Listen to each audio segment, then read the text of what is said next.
예수님께서 행하시는 사역의 결국은 모든 인생을 불쌍히 여기시는 것입니다. 그래서 갈릴리를 떠나 요단강 건너 유대 지경에 가신 것도 우리를 불쌍히 여기심이고, 또 여기를 지나 이후에 예루살렘에 입성하시죠. 마태복음 21장에. 그 예루살렘에 입성하신 것 역시 모든 인생을 불쌍히 여기심이고, 불쌍히 여기심의 절정인 십자가의 대속의 죽임을 당하시기 위해서 예루살렘에 들어가시는 것이죠. 그래서 예수님께서 불쌍히 여기시기 위해서 이 땅에 오셨다라고 하는데, 오늘 2절에 보면 그 불쌍히 여기심이 병을 고치시는 것으로 나타납니다. 병을 고치시는 것으로. 큰 무리가 따르거늘 예수께서 거기서 그들의 병을 고치시더라. 단순히 육체의 연약한 질병만을 의미하지 않습니다. 병을 고치셨다라고 하는 것은 단순히 육체만의 문제가 아니라는 거예요. 그들이 가지고 있는 고질적인 그런 그 교만, 그 어리석음, 이것을 고치셨다라는 것으로 이해할 수 있습니다. 예수님을 따르는 무리들이 예수님을 따르는 목적이 있잖아요. 제자들도 실질적으로 예수님께서 십자가의 대속의 죽임을 당하신다라고 말씀하실 때에 그것을 있는 그대로 받아들이지 못하거든요. 그러니까 예수님께서 이 땅에 오신 그 분명한 목적을 저들은 육신적인 것으로 생각을 하는 거예요. 어쩌면 오늘 우리도 그러는지 모르겠어요. 진짜 예수님을 믿고 따라가는 이유가 내 육체의 문제를 해결받기 위함인가? 아니면 근본적으로 내 영에 대한 문제인가? 어느 여타 잡신을 섬기는 것과 같이 육신적인 그러한 문제에 해결받고자 함이 종교의 행위로 지금 나타나고 있는 것은 아닌지. 그래서 예수님께서 가시는 곳곳마다 실질적으로 고쳐주시죠. 병도 고쳐주시고 배고픔도 고쳐주시고. 그런데 배고픔이나 병이나 이런 모든 것들을 고치시는 본질의 이유가 뭐예요? 그들을 불쌍히 여기셔서 그들의 영혼이 하나님 나라 백성 자녀되게 하시기 위함이었다라는 거죠. 그래서 오늘 병을 고치시는 것도 그들이 안고 있는 그 어리석음을 고치셨다라는 것으로 이해할 수 있습니다. 진리이신 하나님의 말씀이 선포되어졌고, 또 진리이신 예수 그리스도께서 이 땅에 오셔서 분명하게 하나님 나라를 보이시고 계심에도 불구하고 그들은 어때요? 여전히 자의적으로 해석을 하는 거예요. 자의적으로 해석을 해서 깨달으려 하지 않아요. 그러니까 예수님께서 자주 사용하셨던 말씀이 뭡니까? 귀 있는 자가 듣게 되고 깨달을 자가 깨달아야 된다. 그런 이야기들을 계속 하시잖아요. 듣지를 않는 거예요. 그래서 그런 무리들의 어리석음, 미련함을 깨우치시는 그런 불쌍히 여기심으로 나타나 보이셨던 거죠. 실질적으로 예수님께서 이 땅에 오셔서 하신 사역을 크게 세 가지로 이야기하잖아요. 가르치시고, 고치시고, 전파하시는. 이 세 가지의 사역을 마태복음 4장에 말씀하시는데, 그 사역을 지금 오늘 마태는 병을 고치시더라 라는 단어로 지금 표현을 하고 있는 것이죠. 회당에서 가르치시고, 천국복음을 전파하시고, 또 모든 약한 것과 모든 병을 고치시는. 그래서 예수님을 우리가 만났다라고 할 때 그런 인격적인 만남 속에는 예수님의 이 세 가지 사역을 우리가 인정하는 것. 그래서 우리가 예수님의 가르침을 받고 또 예수님께서 선포하신 하나님 나라에 대한 확신을 얻으며 우리 역시 그런 하나님 나라에 대한 소망을 삶 속에서 드러내 보이는 그런 자들이 제자인 것이죠. 그런데 오늘 본문에 보면 바리새인들이 예수님께 나와서 예수님을 시험하는 그런 모습이 나오죠. 그러니까 그들이 가지고 있는 그 고질적인 어리석음의 대표자가 지금 바리새인이라는 거예요. 바리새인들은 그릇된 목적을 가지고 예수님께 나와서 질문을 합니다. 실질적으로 예수님께서 맨 처음에 시험 당하시고 또 유혹받으신 것은 4장에 보면 사탄에 의해서이죠. 그 이후에 계속적으로 예수님을 시험하는 무리들 가운데 대표적인 인물이 그 무리들이 바리새인들입니다. 그리고 또 사두개인들도 있었고, 또 이후에 율법사들도 있고 헤롯 당원도 있고 하여튼 여러 부류의 그 어리석은 사람들이 예수님께 나와서 예수님을 시험해요. 그 예수님을 시험한다라고 하는 것은 예수님께서 가지신 메시아적인 그런 권위, 그 권세에 대한 도전이죠. 다시 말하면 예수님의 존재를 부인하니까 예수님을 시험하게 되는 거예요. 예수님의 하나님의 아들이시고 영원토록 살아계시는 하나님의 영광의 형체시다라는 것을 그들이 인정하지 않으니까, 존재를 인정하지 않으니까 시험하는 겁니다. 이것을 우리 신앙에 좀 덧대보면 그거예요. 우리가 어떤 기도로 지금 하나님께 나가고 예수님께 나가는가, 예수님의 이름으로 하나님께 나가는가, 그 기도를 점검해 볼 수 있는 그런 중요한 단초가 됩니다. 왜냐?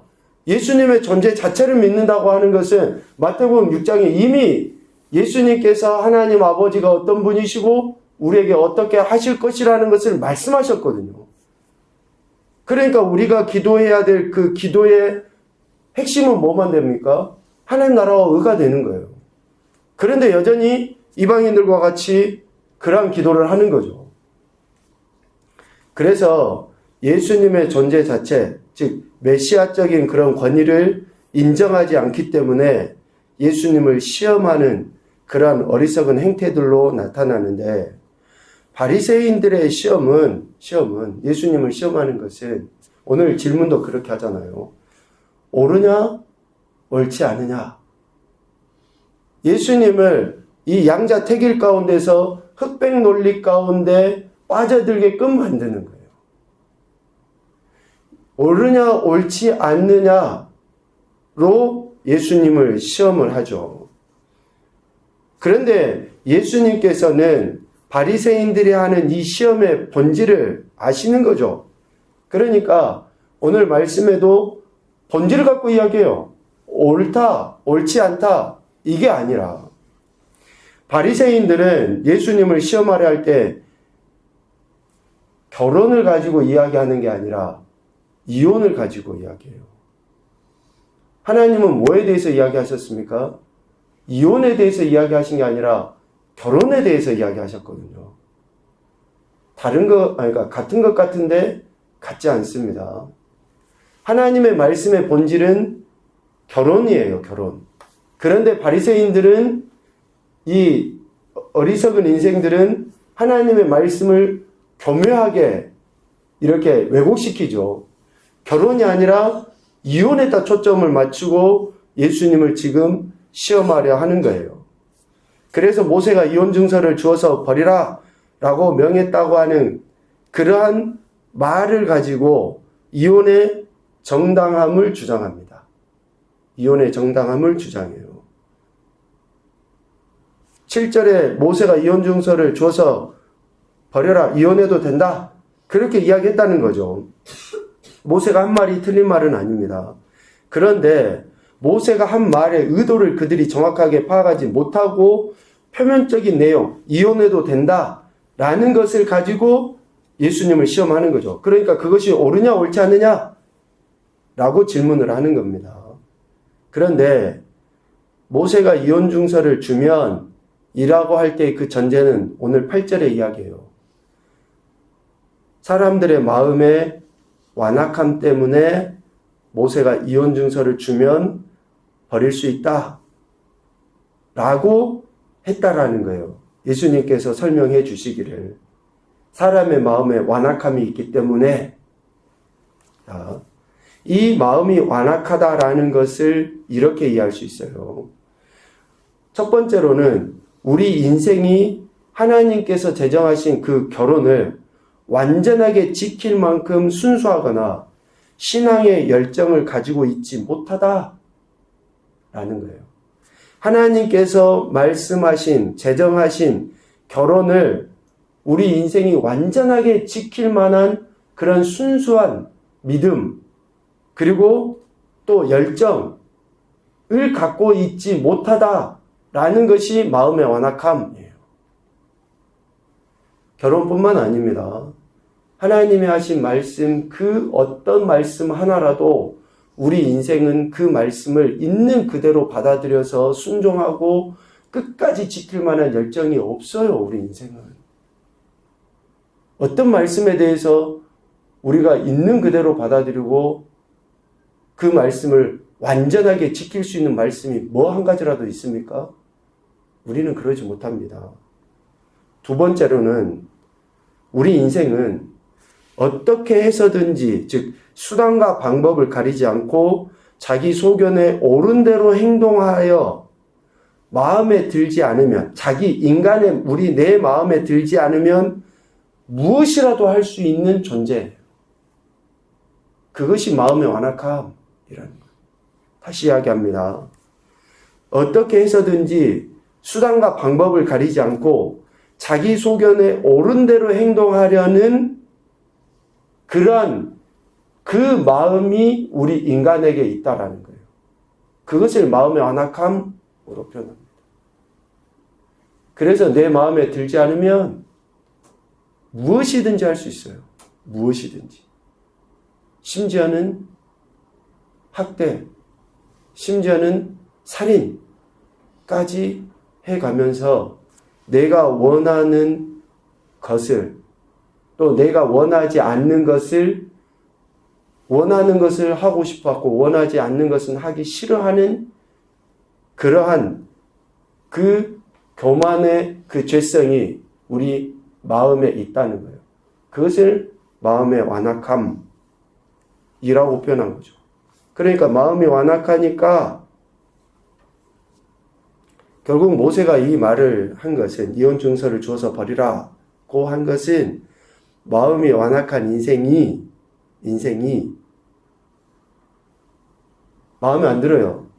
여자가, 아내가. 그러면 그 이혼을 하기 위해서, 그러니까 이혼을 하기 위해서이지만 이혼보다 더 큰 죄악을 범할 수 있으니까 그것을 범하지 않도록 하기 위해서 이혼 증서를 주고 버려라는 거예요.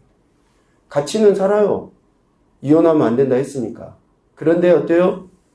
말로, 행동으로. 그러한 죄악을 저지르는 거죠.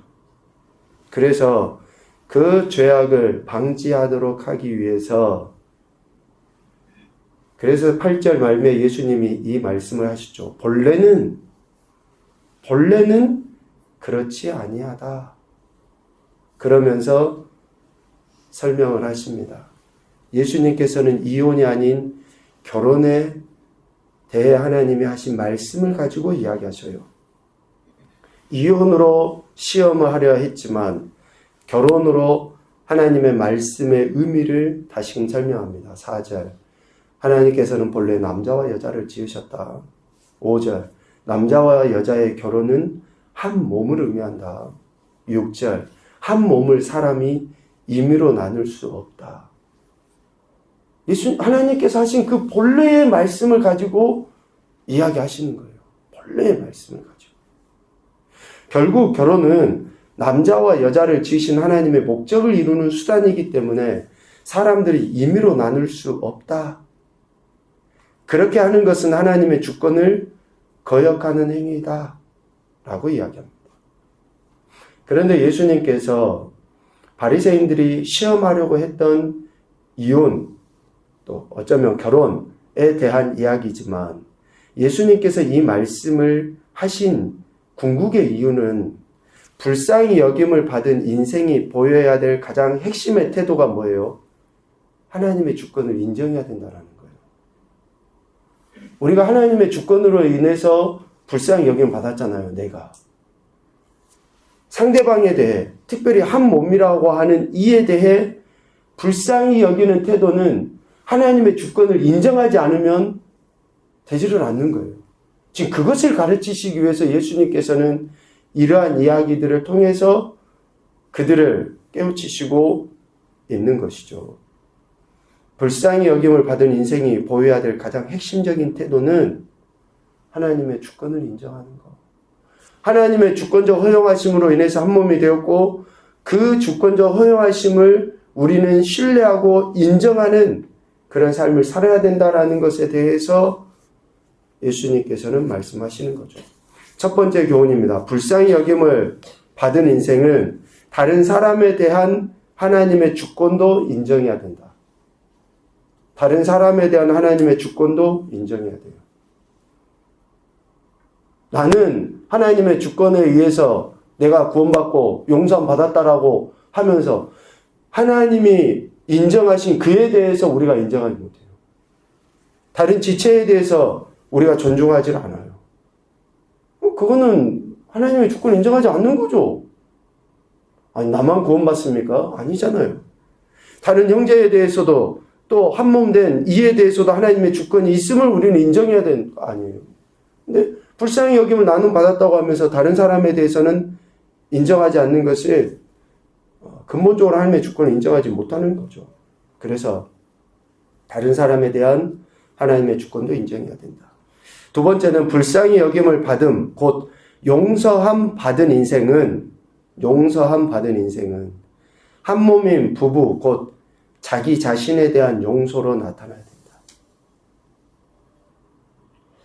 왜 우리가 죄책감에 사로잡혀서 헤어나지 못하는가? 그것은 다른 문제가 아니라 하나님은 나를 용서해 주셨는데 내가 내 자신을 용서하지 못하기 때문에 그렇습니다. 내가 내 자신을 용서하지 못하기 때문에. 아내나 남편에 대해서도 마찬가지입니다. 한 몸이라고 했어요. 그래서 자기 자신에 대한 실제적인 용서가 나타나야지 되는 겁니다. 그것이 용서함 받은 인생, 불쌍히 여김 받은 인생에 취해야 될 태도다라는 것이죠. 마태복음 19장 전반부의 말씀은 가장 작은 관계인, 어쩌면 시작의 관계인 부부관계에 대해서 이야기하시죠. 그러나 근본적으로는 우리 자신을 꿰뚫어 볼 수 있도록 하시기 위한 말씀이다 라고 해도 틀리질 않을 것 같습니다. 불쌍히 여김을 받은 자로서 관계 속에 있는 이, 특별히 부부관계 안에 또 믿음의 지체들 관계 안에서의 그 하나님의 주권을 인정하는 저와 여러분의 신앙과 삶이 되시기를 주님 이름으로 축복합니다. 아멘.